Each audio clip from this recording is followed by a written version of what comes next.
We've got severe challenges coming up in the 21st century in the era of global warming. And I think a difficulty is that as things get more complex, solutions are more focused, and we're not getting broad global solutions that tie a lot of things together. And that's where we're really interested in our architecture, pulling in ecology, climate, gardens, super density, and seeing how we can actually make solutions that bring all these things together rather than pulling them apart.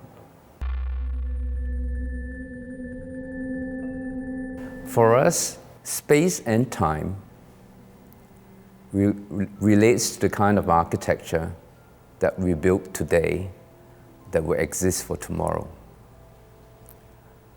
I think that architecture can be a lot more than just an infrastructure for humans to live in. At Woha, we do project-based research, and what this means is each of our projects, we see it not as fulfilling just its own brief, but as developing ideas for a city of the future. And we realized as we design cities of the future, we needed different kind of components to build them from, components that would actually be self-sufficient or generating energy or suiting super dense communities. And once we had these components, we could start imagining a city that we built from these elements, and it would be a very different kind of city.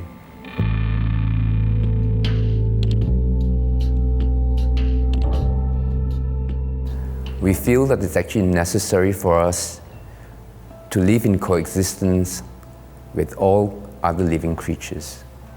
The key term for us to design coexistence is multiple ground levels. And when you think about the term multiple ground levels, the emphasis is on ground. And when you have ground, you can actually have landscaping. So when we actually have elevated and multiple ground levels, we are creating sky gardens, sky parks, and vertical greenery. And this supports the coexistence of man and nature.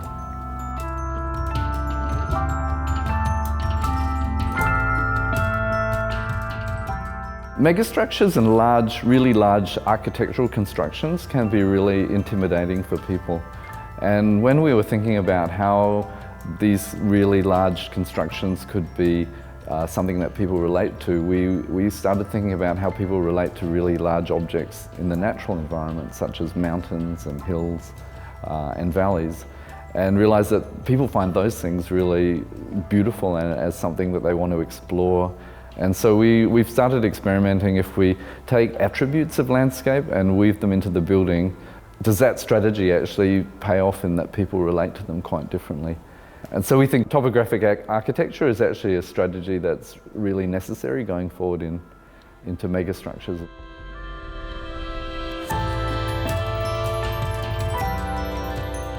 We've had a long debate in our office about good architecture and what does that mean, and can architecture be objectively good rather than just subjectively good. And we think the conclusion is that yes, there is a good architecture, and that's an architecture that is productive. It's not just consumption. It's an architecture that leaves the world better off than if the project hadn't happened at all. For architects, we build buildings, and the buildings last beyond the lifespan of an architect. I think this is important for us to leave behind buildings that actually serve the future generation.